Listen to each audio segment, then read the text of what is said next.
چونکہ وہی economic pressure آپ پہ اتنے ہوتے ہیں کہ اب اگر میاں بیوی دونوں نہ کمائیں تو آپ کا گھر نہیں چلتا، تو وہ پھر اپنے کاموں میں مصروف ہو جاتے ہیں، اور بچے جو ہے وہ پھر ان کو ایک تھوڑا سا وہ فری اسپیس مل جاتی ہے جس پہ ان کو ورغلایا جا سکتا ہے، ان کو ان چیزوں میں شامل کیا جا سکتا ہے. اور بنیادی طور پر یہ ایک بہت بڑا فیکٹر ہے، اور اس پہ ہم سب کو مل کر ہم تو کرتے ہیں اس پہ کام، مگر باقی اداروں کو بھی، اسکولوں میں ہمارے بہت سے پروگرام ایسے ہیں جو ہم اسکول اور یونیورسٹی میں جا کے جو ہے وہ لیکچرز بھی دیتے ہیں، اور وہ ان بچوں کو یہاں پر وزٹ بھی کرواتے ہیں اور دکھاتے ہیں کہ ہمیں کیسے اپنی ذہنی صحت کو کیسے اچھا کرنا ہے. ڈاکٹر صاحب، آپ نے جو محرکات بتائے اس میں انٹرنیٹ کا استعمال بتایا، تو یہ تو بین الاقوامی سطح پر ہے، لیکن میں آپ سے یہ پوچھنا چاہوں گی کہ اب جو پاکستان کا معاشرہ جو ہے وہ بالکل تنزلی کا شکار ہو گیا ہے، اور جب ہم چھوٹے سے تھے، ایک معمولی مرغی اگر کوئی ہمارے سامنے ذبح کرتا تھا تو ہمارا دل لرز جاتا تھا. لیکن آج ہم پورے پاکستان سے، چاہے پشاور ہو، پنجاب ہو، اندرون سندھ ہو، ہم دیکھتے ہیں کہ زمین و جائیداد کے لالچ میں یا اپنے ذاتی اناد میں جو ہے انسان کو اتنی بے دردی سے قتل کر دیا جاتا ہے. بعد دفعہ پنجاب اور سندھ کی اسٹوریز آتی ہیں کہ ایک ایک گھر سے 6 7 7 جنازے نکلتے ہیں. تو اس کے پیچھے کیا نفسیات ہوتی ہے؟ ہاں، اصل میں انسان نے جو ہے وہ ہمیشہ سے اپنے سے کمزور لوگوں کو کنٹرول کرنا چاہا ہے. یہ اس کی سرشت میں شامل ہے، اس کی مطلب ہے کہ اس کی جینز میں شامل ہے کہ وہ جو ہے وہ ہائرارکی میں رہتا ہے اور اس کو کنٹرول کرتا ہے. اس میں پھر بہت سے عوامل آ جاتے ہیں، جیسے جس طرح آپ کہہ رہی ہو، اس میں بہت سے زمین کے مسئلے ہوتے ہیں، عورت کے مسائل، وہ کہتے ہیں نا زن، زر اور زمین، یہ 3 فیکٹر تو ایسے ہیں، یونیورسل ہیں، جس میں جو ہے وہ چاہے وہ پاکستان ہو، چاہے وہ امریکہ ہو، چاہے وہ کوئی اور ملک ہو، وہاں پر یہ مسائل ہوا کرتے ہیں. جیسے میں نے کہا کہ جب وہ آپ ایجوکیٹ پراپر نہیں کرو گے، جو تعلیم ہوتی ہے وہ آپ کو مائلڈ کر دیتی ہے، وہ آپ کا غصہ ٹھنڈا کر دیتی ہے، وہ آپ میں اپنے اندر دیکھنے کی صلاحیت پیدا کر دیتی ہے. تو جب تک ہم ان بچوں کو اسکولوں میں نہیں بھیجیں گے، یہ جہاں کی آپ باتیں کر رہی ہیں وہ علاقے ہیں زیادہ تر جہاں پر تعلیم کا انحطاط ہے، جہاں پر جو ہے وہ برداشت نہیں ہے. تو جب برداشت نہیں ہوتی، اور تو غصہ بنیادی طور پر ایک کمزور انسان کی نشانی ہوتا ہے. جو طاقتور شخص ہوتا ہے اس کو غصہ نہیں آیا کرتا، ٹھیک ہے نا، چونکہ وہ اپنے آپ کو انالائز کر سکتا ہے، اس سچویشن کو انالائز کر سکتا ہے. اور ہمیں یہ بچوں کو سکھانا ہے کہ غصہ جو ہے اس سے کوئی حل تھوڑی ہے. آج تک جب سے دنیا بنی ہے، آپ بتاؤ کہ آپ کی یادداشت کے مطابق کتنی جنگیں ہو گئی ہیں، ٹھیک ہے نا، اس کا کیا نتیجہ نکلا ہے؟ کہیں پہ کوئی آپ نے دیکھا ہے کہ کہیں پہ کوئی نتیجہ نکل آیا ہو اس کا جنگ کا؟ کچھ بھی نہیں. یہ فرسٹ ورلڈ وار ہوئی، سیکنڈ ورلڈ وار ہوئی، کتنی دنیا مری ہے اس میں. اب وہ سارے ممالک اکٹھے ہو گئے ہیں، یورپین یونین بن گئی ہے، اور بہت ساری چیزیں اس طرح سے ہو گئی. تو ہمیں بھی جو ہے وہ آہستہ آہستہ جو ہے وہ یہ دیکھنا پڑے گا کہ ہم یہ اپنے جو رویے ہیں ان کو بہتر کریں. ڈاکٹر صاحب، آپ کی بات بالکل بجائے 100% درست ہے کہ تعلیم کی کمی جو ہے وہ ہمیں دوسرے راستوں پہ ڈال دیتی ہے. لیکن ڈاکٹر صاحب، جیسے کراچی میں ہوا اور ایک دو جگہ اور ہوا، خاص کر NLD یونیورسٹی کا ایک بہت جینیس بندہ جس نے بوری کمیونٹی کے اوپر بس بم دھماکہ کیا تھا، تو ڈاکٹر صاحب وہ تو انتہائی قابل پڑھے لکھے تھے. تو وہ کیا محرکات ہوتے ہیں، لوگ کس طرح سے ان کے دماغ کو کنٹرول کرتے ہیں کہ وہ خودکش بمبار بن جاتے ہیں اور اپنے جیسے انسانوں کو پڑھے لکھے اعلیٰ تعلیم یافتہ ہو کے ان کو جو ہے وہ دھماکوں میں اڑا دیتے ہیں؟ بالکل ٹھیک ہے. یہ اصل میں ایسا ہے کہ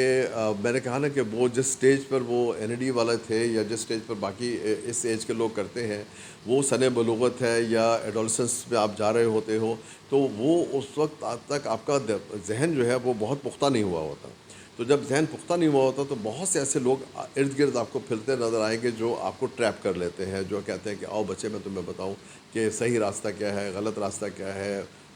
فلاں چیز کیا ہے، فلاں چیز کیا ہے مثلا. تو وہ اس میں ان کو انوالو کر کے ان کی برین واشنگ کر کے برین واش کر دیتے ہیں، اور اس میں پھر اپنا نئی چیزیں جو ہے اس میں بھر دیتے ہیں، اور ان کو اس قدر پختہ کر دیتے ہیں کہ وہ اپنی جان لینے میں بھی ان کو کوئی دقت نہیں ہوتی، اور دوسروں کی تو لیتے ہی لیتے ہیں. جیسے خودکش بمبار ہیں، وہ کتنے حملے ہوئے اس ملک میں. جب ہم نے وار آن ٹیرر جو کی ہے، الحمدللہ ہم نے وہ جیتی ہے. شاید ہم دنیا کا واحد ملک ہے جس نے، ہماری فوج نے وہ جنگ جیتی ہے، ٹھیک ہے. اور بہت سے ملک ہیں وہ اس میں فیل ہوئے ہیں. تو وہ ان کے جب ہم نے انٹرویوز کیے، اور سوات پہ جو ہے وہ ان کے لیے ایک جو مبینہ خودکش بمبار جو تیار کیے جاتے تھے، تو ان کے لیے پھر ہم نے ایک ریہیبلیٹیشن سینٹر وہاں پہ کھولا. اور اس میں ان کو جب سوالات کیے گئے تو انہوں نے کہا کہ بس ہمیں تو یہ بتایا جاتا تھا کہ اس کے بعد تم سیدھے جنت میں جاؤ گے اور وہاں پہ یہ ملے گا اور وہ ملے گا. ظاہر ہے ہم مسلمان ہیں, ہمیں جو ہے یہ جنت دوزخ کا کانسیپٹ ہمیں بچپن سے جو ہے وہ چل رہا ہوتا ہے, مگر اس کو اچھے طریقے سے بھی تو استعمال کر سکتے ہیں نا. یا اگر تم پڑوسی کی مدد کرو گے تو تم جنت میں جاؤ گے, اگر تم راستے سے کوئی گندگی صاف کر دو گے, کسی کا راستہ صاف کر دو گے تو تمہیں نیکیاں ملیں گی. تو اس کی بجائے اگر آپ ان کو یہ کرنے لگ جائیں کہ اگر تم اتنے لوگ مار دو گے تو تمہیں یہ مل جائے گا, اتنے لوگ مار دو گے تو تمہیں یہ مل جائے گا, تو ظاہر ہے یہ برین واش کر رہے تھے نا ان کا جو ہے وہ ماشاء اللہ بچے جو ہے وہ اس میں سے 80% جو تھے وہ وہاں سے ریلیز کیے گئے, اور وہ اور ان کو بہت سارے ہنر ہم نے سکھائے, اور وہ بھی معاشرے کا جو ہے وہ ایک کارآمد حصہ بن چکے ہیں. تو یہ ہونا چاہیے, مگر یہ ایک یا دو لوگوں کا, یہ ایک ادارے کا کام نہیں ہے, اس میں تمام اداروں کو مل کر جو ہے وہ کوشش کرنی چاہیے تاکہ اس چیز سے ہم بچ سکیں. ڈاکٹر صاحب آج کل جو ہمارا کچھ ایک ماحول عجیب سا چل رہا ہے, تو اس میں ایک اصطلاح استعمال ہو رہی ہے اسٹاک ہوم سنڈروم. تو آج کل بالخصوص جو ہے اس پہ بہت تحریریں لکھی جا رہی ہیں. شاید اب سے 2-3 سال پہلے لوگوں کو اس اصطلاح کے بارے میں پتہ بھی نہیں تھا. تو ڈاکٹر صاحب یہ کیا کیفیت ہے اور اس کے بارے میں آپ کا اپنا ذاتی تجربہ کیا ہے؟ نہیں, ذاتی تو نہیں ہو سکتا میرا تجربہ, مگر یہ ہاں میں بتا رہا ہوں. نہیں, آپ نے پوچھا نا ذاتی تجربہ اللہ بچائے, تو یہ تو اصطلاح 1973 سے جو ہے وہ, اس سے پہلے بھی یہ چیزیں ہوا کرتی تھیں, مگر 1973 میں اسٹاک ہوم سویڈن میں ایک واقعہ ہوا جہاں پر ایک بینک ڈکیتی ہوئی, اور یہ فیلڈ بینک ڈکیتی تھی, یعنی کہ وہ ڈکیتی کامیاب نہ ہو سکی, اور اس میں انہوں نے 4 لوگوں کو ہوسٹیج بنا لیا ان دی لاکر, جو لاکر روم اندر تھا اس میں انہوں نے ان کو ہوسٹیج بنا لیا, کئی دن تک جو ہے ان کو وہاں پر انہوں نے قید رکھا. تو وہاں پہ ہوا یہ کہ بجائے اس کے کہ جب وہ ان کو اریسٹ کر لیا گیا, تو جو لوگ ہوسٹیج بنے تھے وہ ان کے خلاف کورٹ میں بیان دیتے کہ ہاں یہ تھا, اس نے میرے ساتھ یہ کیا, اس نے یہ کیا. ٹو دیئر سرپرائز, یعنی کہ ان کے لیے بڑا حیرت زدہ چیز تھی کہ وہ لوگ جو تھے جو ہوسٹیج بنے ہوئے تھے, جن کو پکڑا ہوا تھا, انہوں نے ان کی تعریف کی اور کہا کہ یہ تو بہت اچھے لوگ تھے, انہوں نے ہمارا بڑا خیال رکھا, اور یہ صحیح اس کے لیے کام کر رہے ہیں, اور اس میں کوئی بری بات نہیں ہے. اور انہوں نے کہا کہ ہم ان کے خلاف کوئی بیان نہیں دیں گے عدالت کے اندر جو وہ. تو اس کو کہا گیا کہ جب جس کو پکڑ لیا گیا ہے, جس کو اغوا کر لیا گیا ہو, جب وہ محبت یا ایک ایسا جذبہ پیدا کر لے اپنے اغوا کار کے خلاف, تو اس کو اسٹاک ہوم سنڈروم کا نام دیا گیا. اچھا ڈاکٹر صاحب, بین الاقوامی اور اس کے بعد مجھے کوئی پاکستان کی ایسی مثالیں آپ کے ذہن میں ہوں تو مجھے بتائیے. اچھا, پاکستان میں بہت سی مثالیں ہیں, بہت ساری چیزیں تو آپ کو اخباروں خبروں اور ان چیزوں میں نہیں آیا کرتی ہیں, مگر بہت سے ایسے لوگ ہیں جو کہ اغوا ہوئے اور اس کے بعد وہ رکھا گیا وہاں پہ, مہینہ 2 مہینے رکھا گیا, کچے کے علاقے میں رکھا گیا, کچھ انڈسٹریز ہے کراچی کے. تو وہ بھی انہوں نے بھی یہ کہا کہ ہمارے ساتھ بہت اچھا, بڑے اچھے لوگ تھے, بیچارے صحیح کام کر رہے ہیں, ان کو دیکھو نا ان کی کوئی سنتا نہیں ہے اور یہ نہیں ہوتا. تو لگتا یہ تھا کہ جیسے وہ ان کے جیسے کہتے ہیں نا ڈیولز ایڈوکیٹ, وہ ان کے ایڈوکیٹ بن گئے کہ وہ تو ٹھیک کر رہے ہیں. ٹھیک ہے, تو یہ this is form of Stockholm syndrome, کیونکہ جب آپ کے اوپر کوئی زبردستی قبضہ کر لیتا ہے, جب آپ کے اوپر آپ کے خیالات کو, جذبات کو اور ان چیزوں کو کنٹرول کرنا شروع کر دیتا ہے, تو ایک طریقہ تو یہ ہوتا ہے کہ ہم اس سے لڑ پڑیں. ٹھیک ہے, اب اگر اس لڑنے میں آپ کو یہ پتہ ہے کہ اس کے پاس پستول ہے, ٹھیک ہے نا, یہ تو ہمیں گولی مار دے گا, تو آپ کیا کرتے ہو کہ آپ ان کے ساتھ ایک ریپو بنا لیتے ہو اور اچھا بہیو کرنا شروع کر دیتے ہو کہ شاید اس کو دیکھ کے وہ مائل ہو جائے اور میرے ساتھ رحم کرے. ٹھیک ہے, اور ایسا ہوتا بھی ہے. ٹھیک ہے, کیونکہ ہم انسان ہیں بیسیکلی, جو ہم ایک دوسرے کے بہت سارے وربل اور نان وربل جو کمیونیکیشن ہے اس کو سمجھتے ہیں. تو اس وجہ سے بھی یہ ہوا. ایک اور آپ کو میں مثال دیتا ہوں اس کی, اسٹاک ہوم سنڈروم کی, جو پاکستان کے حوالے سے اگر آپ کہتی ہو. جنرل ضیاء الحق کے زمانے میں ایک پاکستان کا طیارہ اغوا ہوا تھا. ٹیپو جو تھا وہ ہائی جیکر تھا, اور اس سے وہ جہاز جو ہے وہ یہاں سے پشاور سے اغوا کیا, اور اس کے مطلب ہائی جیک کیا, اور اس کو وہ کابل لے گیا, اور کابل سے پھر وہ سیریا لے گیا. وہاں پر بھی جو لوگ, میرا ایک دوست اس جہاز کا فلائٹ انجینئر تھا, وہ میرا کافی اچھا دوست تھا. تو اس نے جب وہ رہا ہو گیا تھا فائنلی, تو اس نے بتایا تھا کہ وہ ٹیپو ہمارے ساتھ اتنا دوست بن گیا تھا, سب لوگوں کے ساتھ جو ہے وہ گپے میں لگاتا تھا, وہ اپنی گن جو ہے نا وہ ایسے ٹیبل پہ رکھ کے ایسے گھما بھی دیتا تھا کہ بھائی جس سے اٹھانی اٹھا لو, لائک دیٹ. ٹھیک ہے, تو وہ یہ سارا اسٹاک ہوم تھا. یہ ایک پورا جو ہے نا وہ ایک وہ فیئر فیکٹر, پھر اس کے بعد اس چیز میں چینج ہو جاتا ہے کہ ہم اس کیپٹر کے خلاف کر تو کچھ سکتے نہیں ہیں, تو کیوں نہ ہم اس سے دوستی کر لیں. تو یہ ہمارے نزدیکی اس میں ایک واقعہ یہ ہو چکا ہے. بہت ساری ایسی مثالیں ہیں. اب آپ کا تو ٹائم اتنا ڈاکٹر صاحب ابھی آپ آف کیمرہ مجھے سیریا کی اور ایک اور کسی ملک کی بتا رہے تھے، مختصراً وہ بھی ذرا مجھے بتائیں۔ اچھا، سیریا میں بھی یہ ہوا کہ جو داعش کے لوگ جب آئے وہاں پہ اور انہوں نے گاؤں کو گاؤں جو وہ ملیمیٹ کر دیے اور وہاں پہ بچوں کو عورتوں کو پکڑ لیا، تو جب انہوں نے وہاں پہ قبضہ کر لیا تو انہی میں سے بہت سی خواتین نے ان سے شادیاں کر لی، ٹھیک، اور شادیاں بھی کر لیں اور پھر باقاعدہ وہ بھی وہی اسی طرح سے ٹیررسٹ بن گئی، انہوں نے دھماکے بھی کیے اور یہ ساری چیزیں کی۔ یہ بھی اسٹاک ہوم سنڈروم ہی کا جو ہے وہ ایک کڑی ہے۔ پھر میں ابھی آپ کو مثال دوں کہ ابھی ایک وہ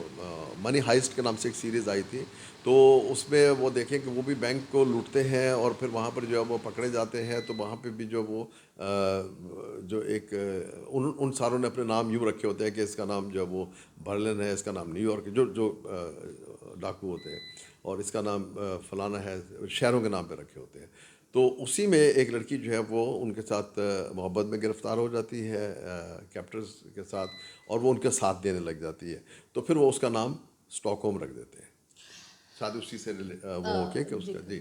بالکل ڈاکٹر صاحب، اگر آپ کی اجازت ہو تو آج کل کچھ ہماری بچیوں کے اغوا کے کیس ہو رہے ہیں، جس میں ایک بہت مشہور